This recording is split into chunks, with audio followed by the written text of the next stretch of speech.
देखो, संदेह करोगे तो तुम्हारा नुकसान हो जाएगा। संदेह और शंका से घर बर्बाद होता है, पूरा का पूरा समाज बर्बाद हो जाता है। शंका करोगे तो सारा राज बर्बाद होता है, और शंका करोगे तो धर्म बर्बाद हो जाता है। तुम जो सोच रहे होगे कि भाई जय गुरुदेव नाम बाबा जी का है, मेरा नहीं है और ना तुम्हारा है, तो शंका क्यों करते हो?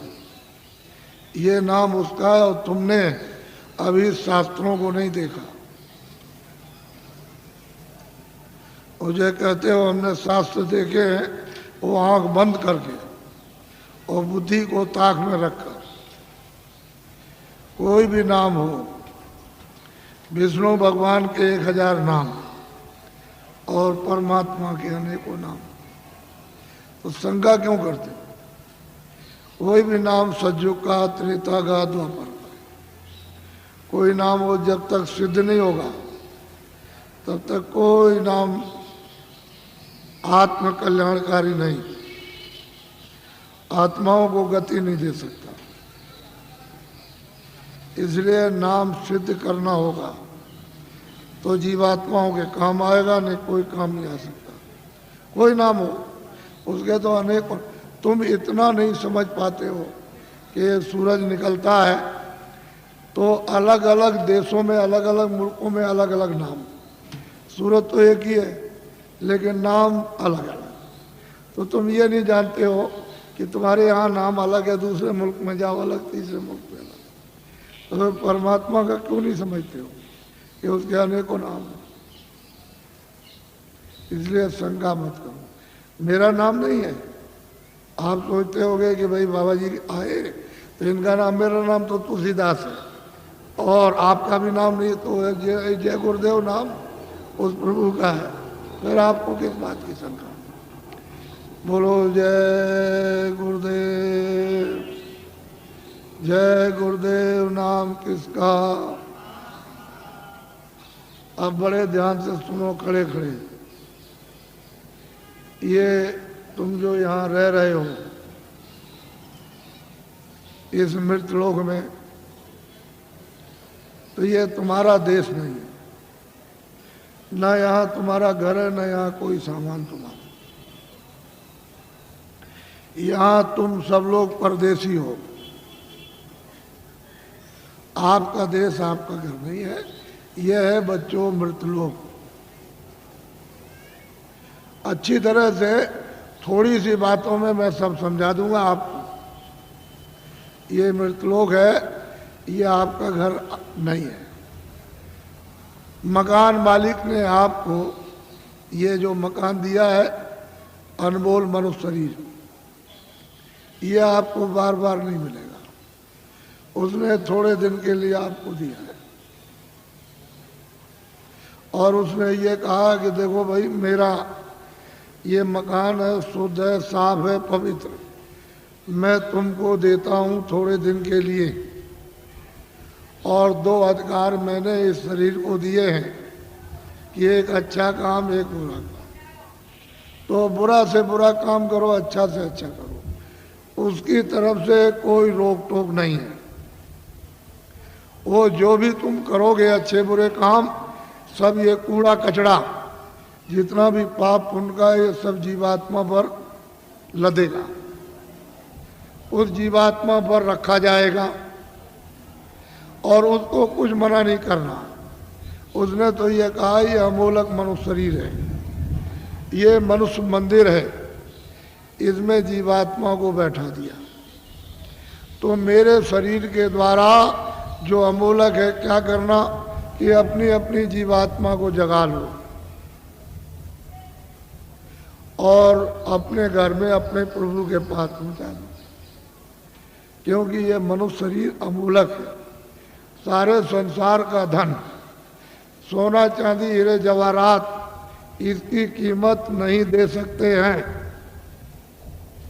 ये ऐसा अनमोल मनुष्य शरीर थोड़े दिन के लिए आपको दिया गया, तो आप इसमें लग गए, ये मेरा मकान है, ये मेरी दुकान है, ये मेरा राज है, ये मेरी खेती है, ये मेरा सोना, ये मेरा चांदी, ये मेरे बच्चे, ये मेरी जात है, और ये मेरा ये और मेरा ये, इसमें लग गए तो क्या हो गया?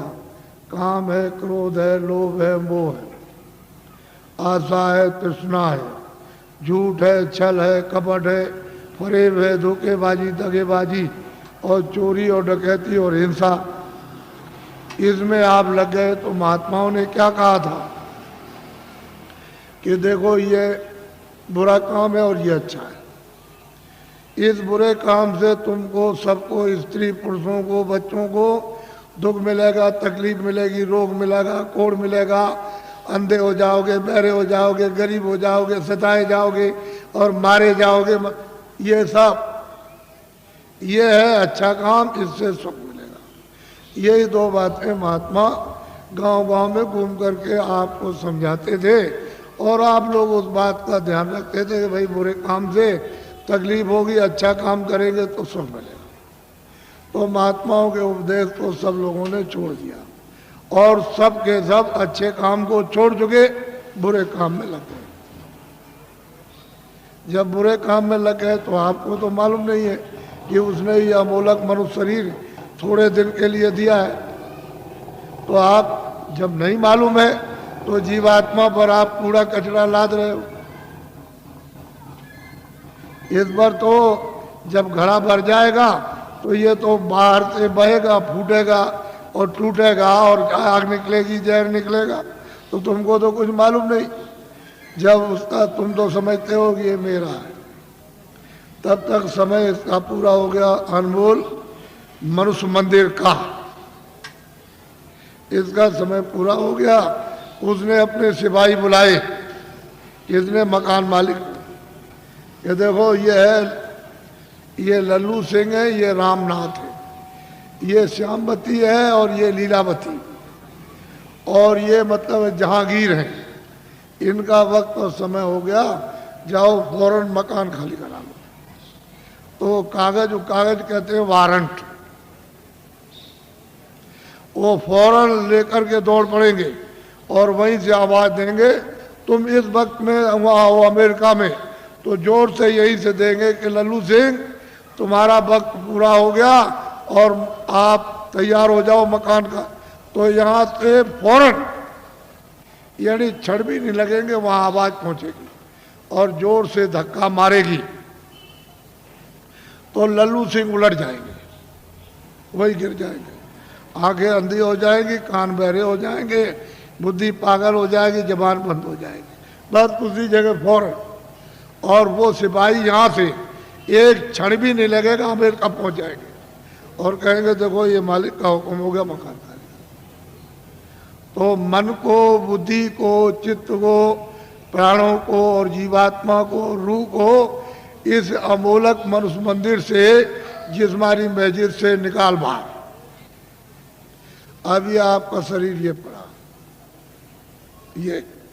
ये मिट्टी है, ये मकान और ये जमीन और ये राज, ये पाट, घर का सामान, दुकान का सामान, दफ्तर का सामान, ये हिंदी, ये अंग्रेजी, उर्दू, ये आपकी ये पड़ी, ये पड़ा, सब सामान ये पड़ा।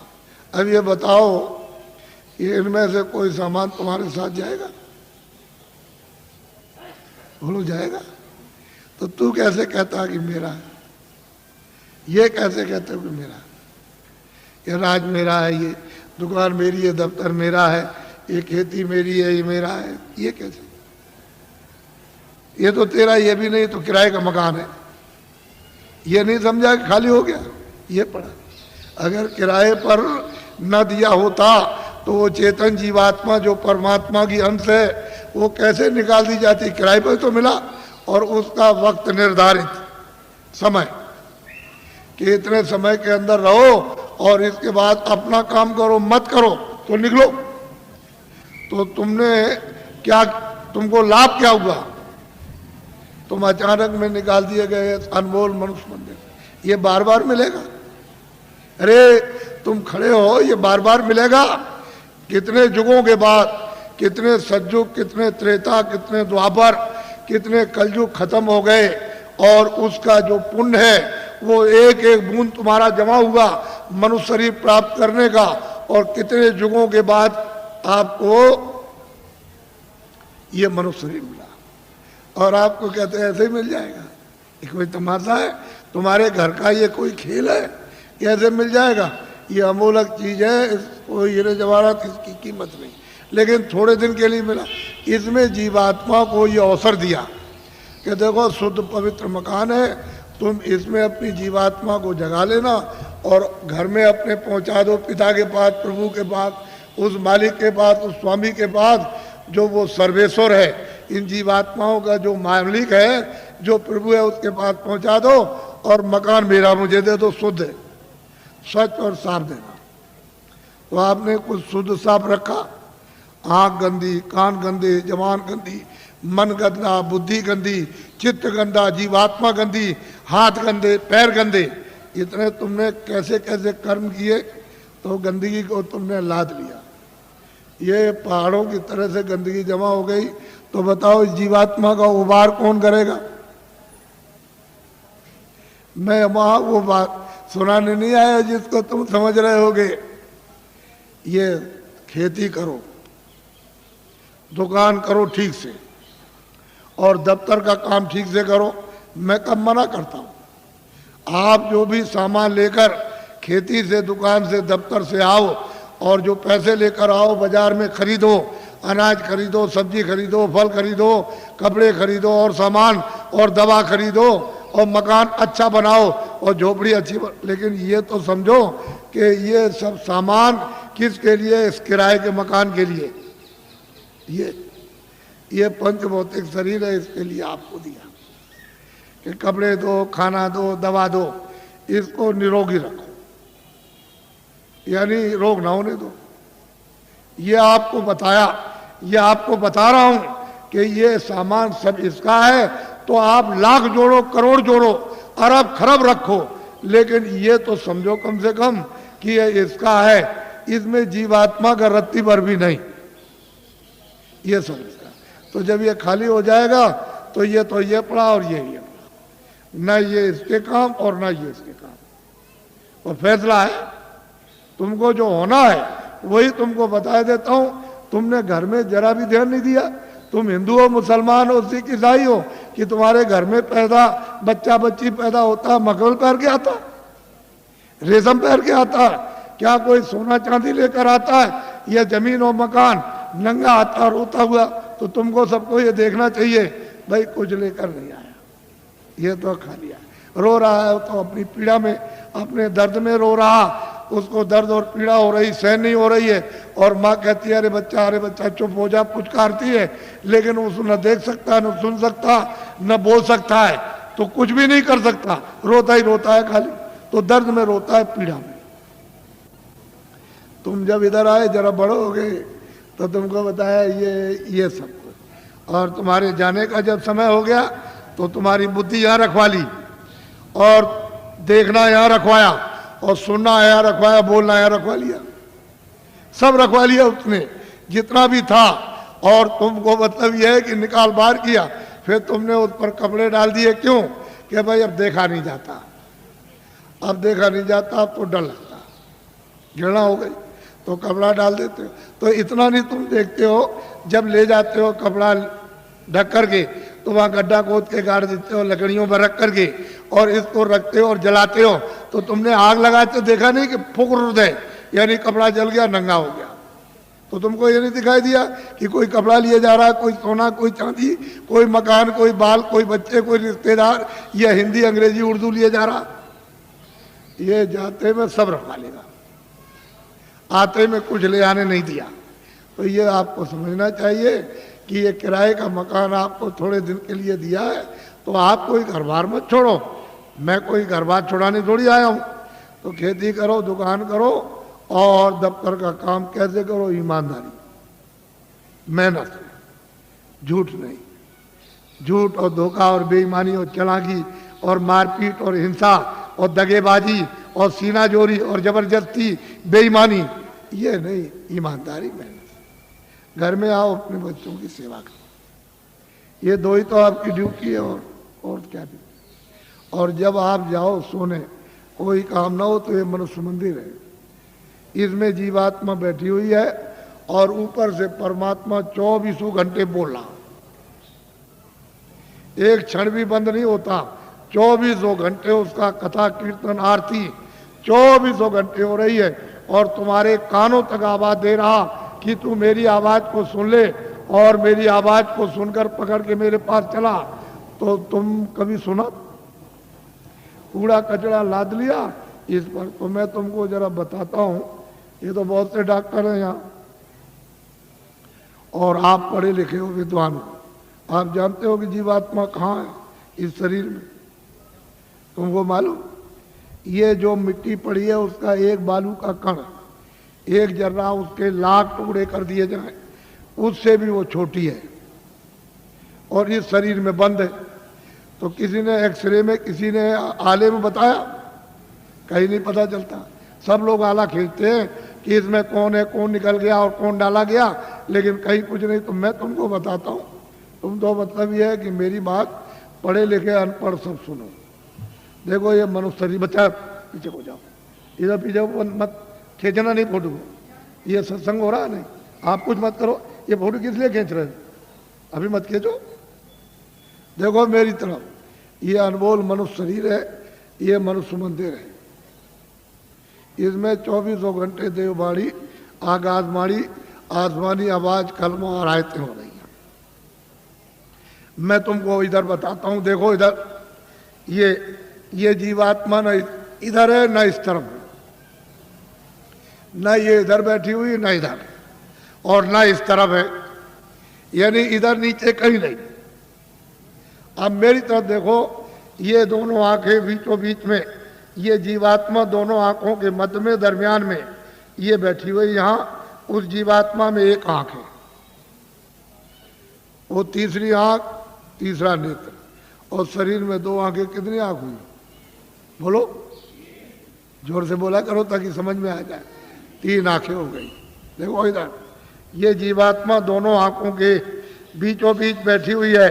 उस जीवात्मा में एक कान है और शरीर में 2 कान। कितने कान हुए? 3 कान पे।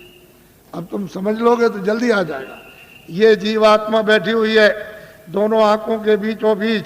उस जीवात्मा में एक नाक है और शरीर में 2 नाक। कितनी नाक हुई? 3 हो गई। तुमको कभी किसी ने बताया कि 3 आंख है, 3 कान है, 3 नाक है?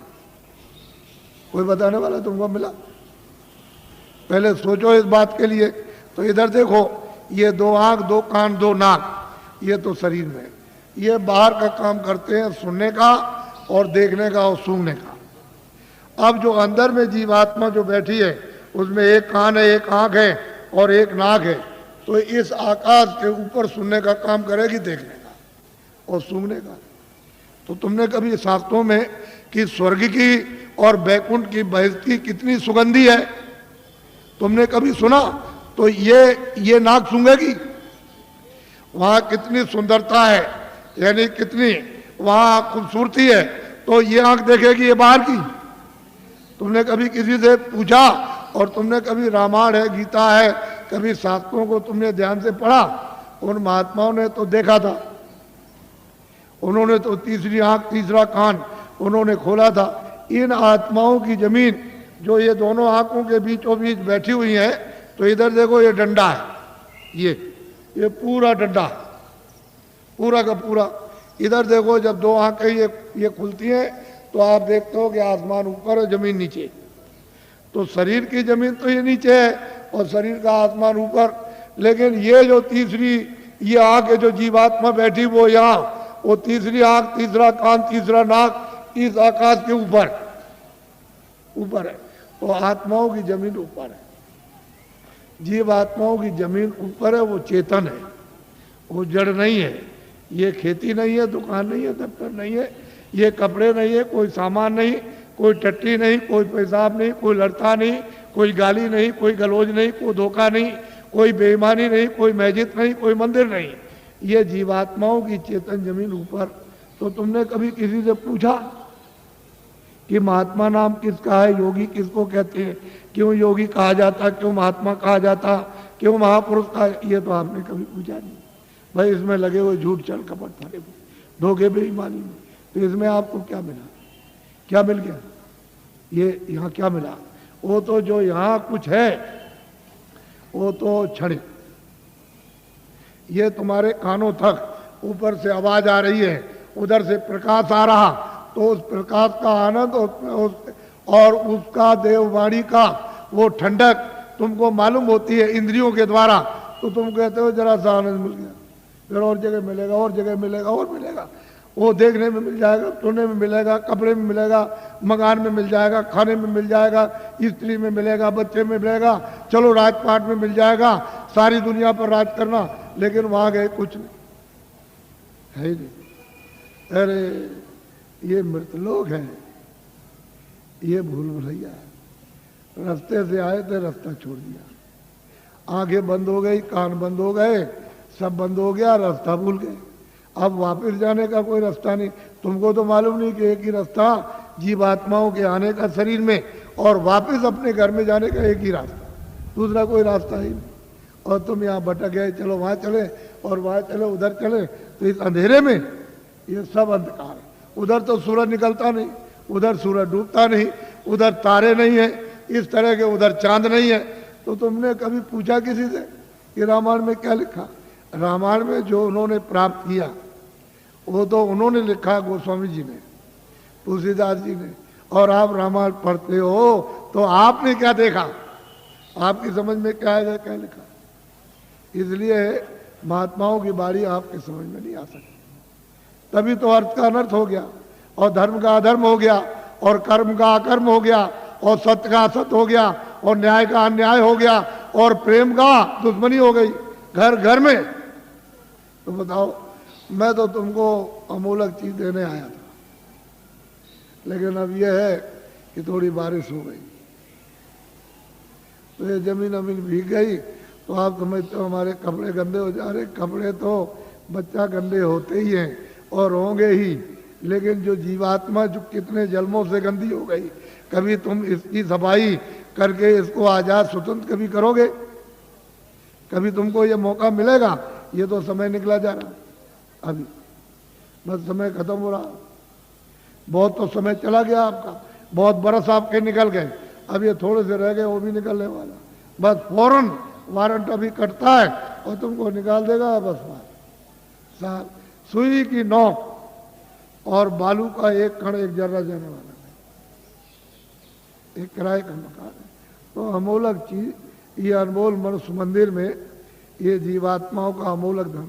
तो तुमने ये तो कभी सोचा नहीं कि भाई हमने जीवात्मा के लिए अभी तक क्या इकट्ठा किया, उसके लिए कौन सा धन कमा के रखा कि जब तुम यहाँ से जाने लगोगे तो जीवात्मा की रक्षा हिफाजत होगी।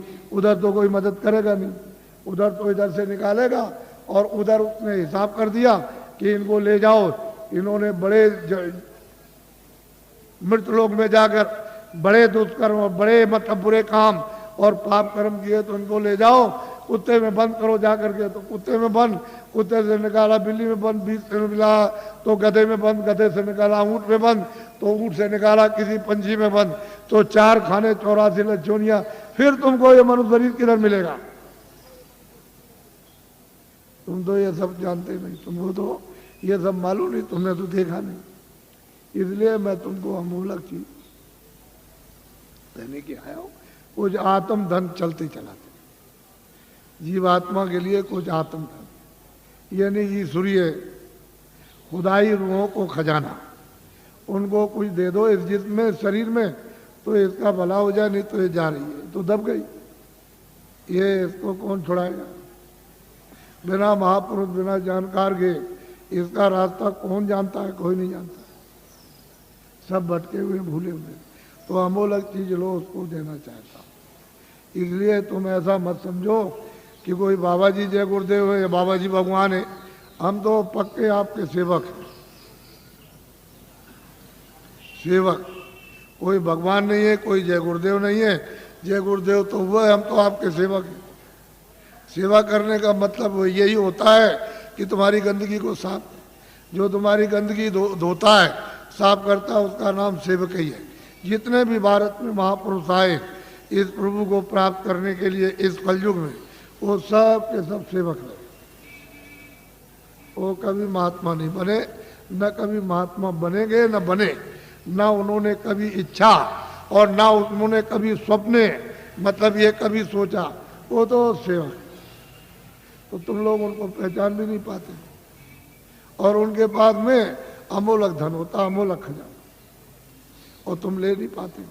इसी जमीन में वो भी आते हैं, इसी जमीन में तुम हो, तुम इसमें लगे पड़े हुए हो, और वो यहाँ से निकल के चले गए और तुमको कहते हैं भाई जल्दी कुछ अपना काम करो, नहीं तो ये पराया काम, ये बोझा ढोते हो, ये तो छूटने वाला है, तो ये शरीर चला जाएगा, ये तो मकान तुम्हारा नहीं है, और ये सामान पड़ा रह जाएगा।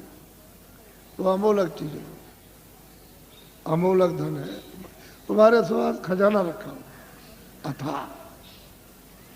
लेकिन अब क्या करे बेचारी जीवात्मा, ये इसमें बंद है, इस कोठरी में बंद हो गई, इसका फंस गई।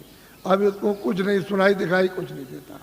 तो कोई महात्मा मिले तभी तो उनकी कृपा दया दृष्टि हो, और वो कुछ मतलब ये शुद्धि सफाई करें तो कुछ रास्ता दे दें तो अच्छा रहेगा, नहीं काम होता। तो अमोलक चीज लिए जल्दी में अच्छा रहेगा। हम ज़्यादा और कुछ नहीं बोलेंगे, लेकिन इतना जरूर कहेंगे कि बड़ा भारी परिवर्तन होगा तुम्हारे घर में, तुम्हारे व्यापार में, तुम्हारे धर्म में, तुम्हारी जाति में, तुम्हारे मतलब खेती में, तुम्हारे मतलब दफ्तर दुकान में, और तुम्हारे राज में। इतना भारी परिवर्तन होगा जो तुमको ख्वाब और सुन में भी पता नहीं है। ऐसा मालूम होता है कि बड़े भारी कष्ट आने वाले, तकलीफ, तुमको तो अभी पता नहीं है। अभी तक इतनी तकलीफ 47 सालों में नहीं आई, इतना दुख नहीं आया, इतनी परेशानी नहीं आई, इतना कोलाहल नहीं हुआ, इतना त्रायमाम नहीं मचा वो आगे आने वाला। तो तुमने कोई बचाव के लिए सोचा, कोई बचाव की कोई औषधि, कोई चीज आपने ली है कि जिससे कि तकलीफों से बचाओ? तो उसके लिए तो कुछ नहीं। लेकिन मैं तुमको इशारा किए देता हूँ ताकि तुम दुकानदार हो, पढ़े लिखे हो, ताकि तुम भी ये समझ जाओ। देखो मेरी विनती प्रार्थना है कि आप कोई भी आंदोलन हड़ताल तोड़ दो। दुकान को बंद करना, दुकान को जलाना, कारखाने को बंद करना, कारखाने को जलाना, दफ्तर को बंद करना, दफ्तर को जलाना, फिर बस को तोड़ना, रेल को तोड़ना, सड़क तोड़ना, ये सब अमानवीय काम आप लोग अपने अपने सब लोग बंद कर दो। ये तुम्हारा काम नहीं है। सही सच्ची बात तो ये है, ये बुद्धि का पागलपन है। इसको तो आप बंद कर दीजिए। क्यों बंद कर दीजिए? यही जब तुमको राज मिला था और खजाना तुमको मिल गया, फौज फाटा, कागज पत्थर और दफ्तर मिल गए, प्रजा मिल गई, तो इसको सबको उपदेश करना चाहिए था कि ये सब सामान तुम्हारा है। दफ्तर तुम्हारा, खेती तुम्हारी, दुकान तुम्हारी, कारखाना तुम्हारा, बस तुम्हारी, और तुम्हारा मतलब ये रेल तुम्हारी, सड़कें तुम्हारी, और तुम्हारे काम आएंगे, सब तुम्हारा है। और ठीक भी बात है। अभी मैं रास्ते में आ रहा था तो रास्ता जाम है, तो सड़क तो आप भाई आपकी है, आप आ रहे हो, आपके काम आएगी। तो मतलब इसका मतलब ये नहीं है कि आप नहीं गए उस सड़क पर तो आपके काम आएगी, आप 2 दिन बाद जाओगे तो सड़क जाम हो जाएगी। तो आपको तो ये जानना चाहिए सब चीजें मेरी है। अब इनको आपने जला दिया, जलवा दिया, जला दिया, तोड़ दिया, फोड़ दिया, दुकान को, दफ्तर को, कारखाने को, इसको उसको, तो ये जो आमदनी का नुकसान हुआ ये किसका हुआ? हे बच्चों, तुमने अपनी आमदनी उसको जला करके खाक कर दी, अब रो रहे हो। तो ये लोग राज कर रहे प्रांतों में और वहाँ सेंटर में, तो देखा इनको कि भाई अब पैसा नहीं रह गया, अब क्या किया जाए? तो ये बाहर भगे, बाहर से ले आए कर्जा मांग करके, हमारा देश गरीब है तो हमको कर्जा दे दो। सब देशों से मांगा है और सबसे ले आए। कितना ले आए इसको वो जाने, आप तो जान नहीं सकते हो, लेकिन इतना कर्जा ले आए कि दे नहीं सकते, और उस कर्जे का इतना ब्याज होगा नहीं दे सकते हो। अब कहाँ लगाया कहाँ नहीं लगाया तो आप जानो, लेकिन मैं तो इतना ही कह सकता हूं। पर ये आपको बताना चाहता हूं कि वो भी जो कर्जा ले आए तो खत्म, पता नहीं कहाँ चला।